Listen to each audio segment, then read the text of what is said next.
All right, welcome back to TML Weekly. This is episode 4 of our playoff preview. It's always presented by Bjorn and Don Cherry Sports Grill. So first things first, some pretty exciting news for Leafs land. William Nylander is expected to return to the lineup tonight for real this time. I know John and I said the other night for Game 3 we thought he was going to come back, but he's been practicing on the regular line he was supposed to be on, top power play. All signs point to him playing tonight. What do you think of that? And let's face it, if you take a 98-point guy in the National Hockey League out of your lineup and play 3 games against a team of the caliber of the Boston Bruins, to get that one win, I think Toronto's in good shape. Hopefully Nylander is healthy enough to obviously play the way he does, and that's speed, puck control. A lot of stuff that they've lacked in certain times in this series, William Nylander brings to the game, right? So, what we'll have to sit back and see. He said to the media, a little bitter with the media yesterday. Basically, they said you're going to be missing him. So lots of speculation about what it is: migraine headaches, concussions, blah blah blah blah blah. Nobody knows. But at the end of the day, you can. I don't like it when people call a player in this day and age soft because he's not in the lineup. It's not 1975 where you have a beer and a couple of aspirins and roll and you have a headache. That's what it was like that back then. Now it's different, and it's not always the player making the decision. The doctors behind the scenes really that end up they're the ones that'll make the decision. So hopefully he's good and can go. I'm hoping Mitch Marner's healthy too, because I have a feeling that he's not 100%. I don't know whether it's that high ankle sprain, but here we go. This is what we fans love, right? A game like this Saturday night in Toronto, we gotta win it. Obviously, you're not eliminated if you don't, but it's going to be a tough uphill battle to beat that team 3 times. So I think it's a must win at this point. I've been both, so I'm a very superstitious guy, as you know. So what I do with the family here is we either wear jerseys or we don't, or some of us do. I've been both the jerseys for tonight for myself, Jack, my daughter Robin, and her boyfriend Brand, my daughter Madison, and her boyfriend Reese. So everybody's got to wear their jerseys. I need to have a message prior to game time that they have them on, superstition. And then my wife, Mindy, she's got a pair of leggings on the bottom. So she doesn't wear a jersey, wears the leggings, and everybody else wears the jerseys. So that's kind of where we're going from. What jersey do you think I should wear tonight? What's the lucky one? Well, Jack, you know what? Jack's got a Marner jersey. Jack's wearing a St. Patrick's Day, the Toronto St. Pat's. Okay. I like that one. The one, is that from the Outdoor Classic with the white leaf and the 2 blue stripes? This one? Yeah.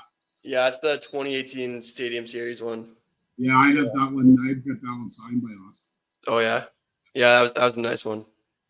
Yeah. Okay, I'll wear that one tonight. Sounds good.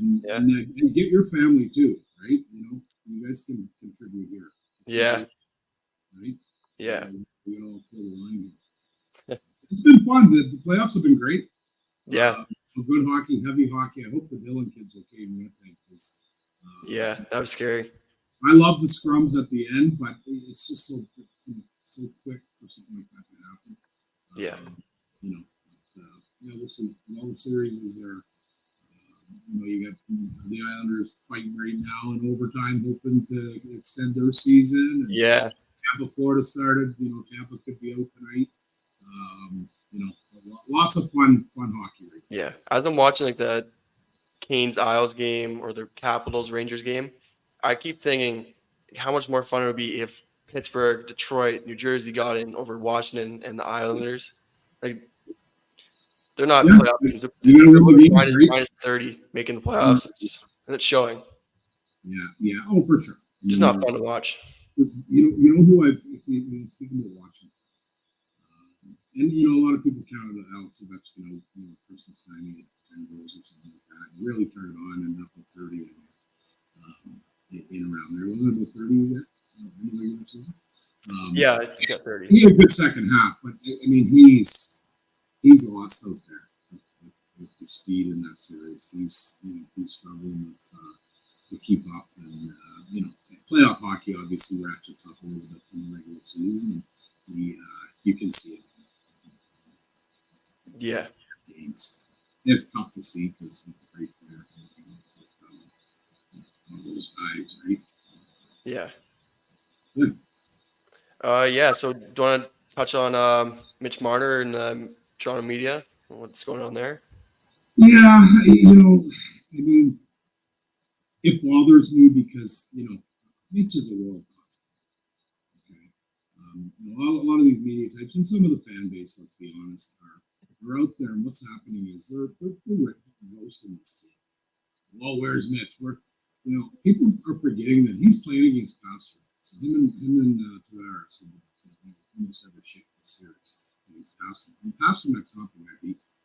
That's not the guy beaten. It's predominantly the Brust and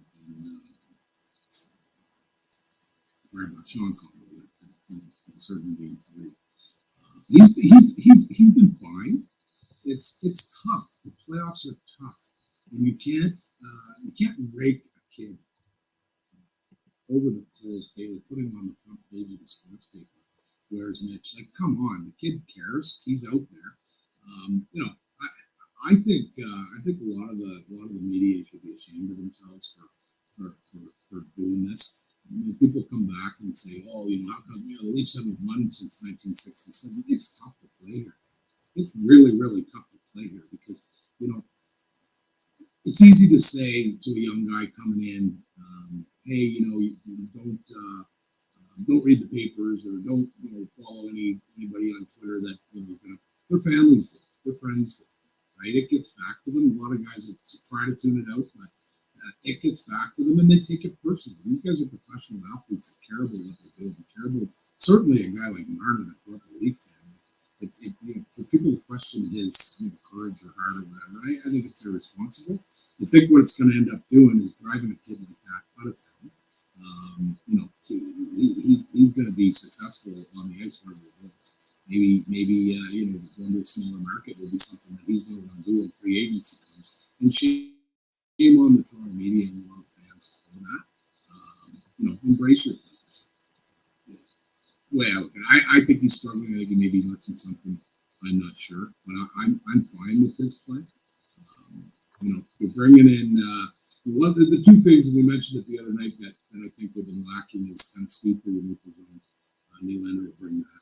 Absolutely. And then the next one is puck possession. Nylander brings that.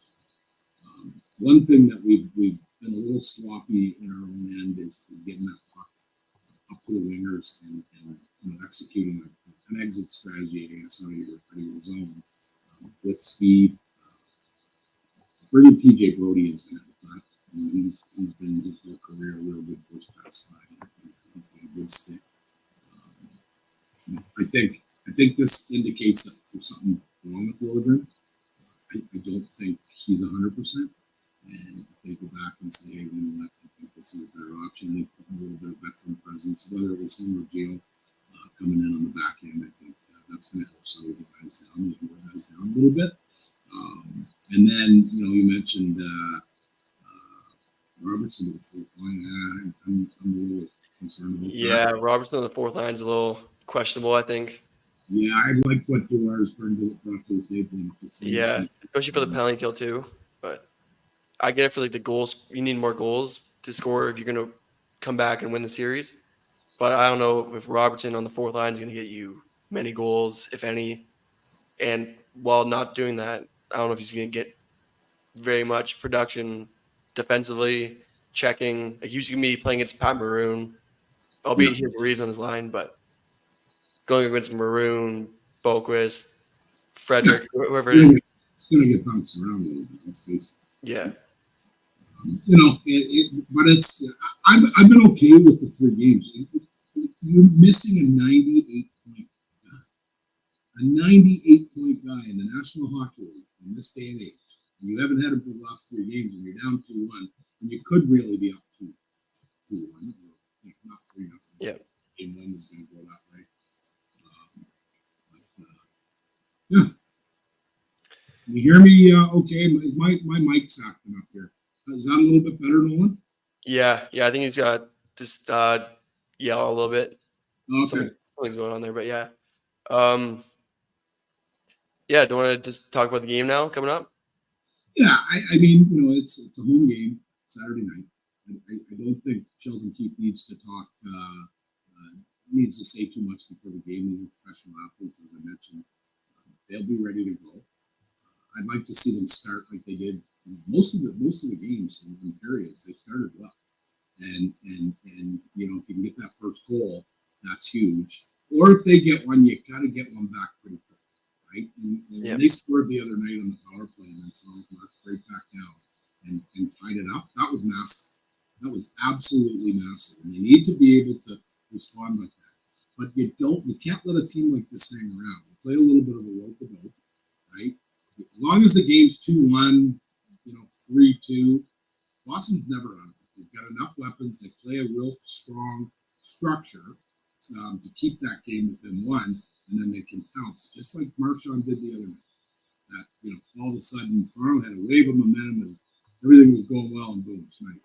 And that was say what you want about Samsonov should have had it. That was a snipe. He didn't have very much room that puck, and there was traffic, and he was on his back foot, kind of leaning away. Like that was a goal scorer's goal. But that's the Boston Bruins.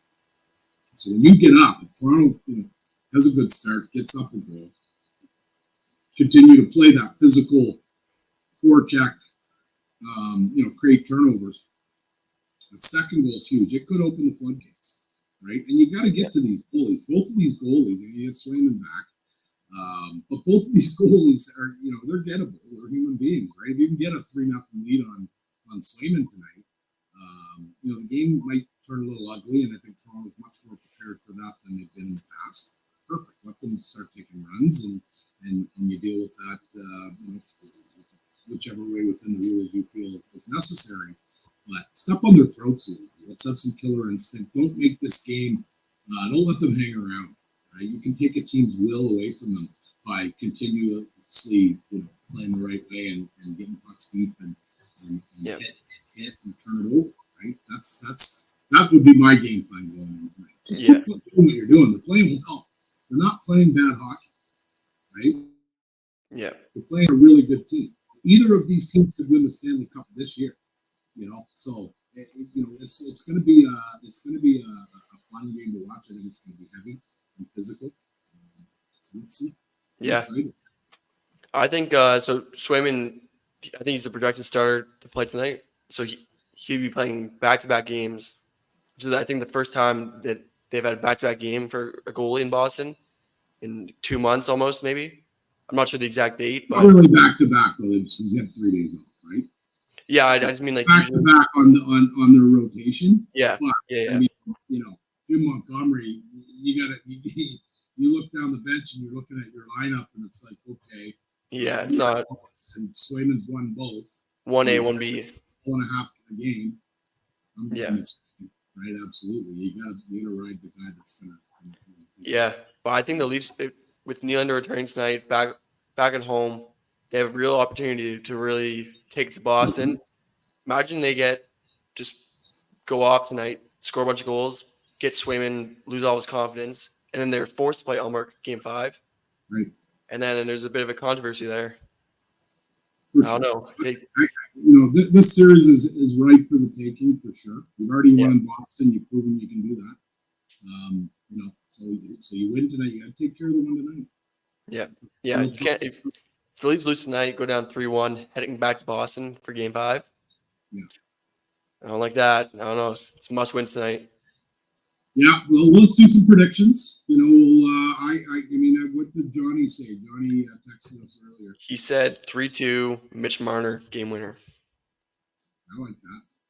I'm going to go, just like I said, I think they need to, in order to take control of the series, obviously you got to win tonight. I think you got to win in a way where You almost take the wheel out. So I'm going to say 5-1 Toronto.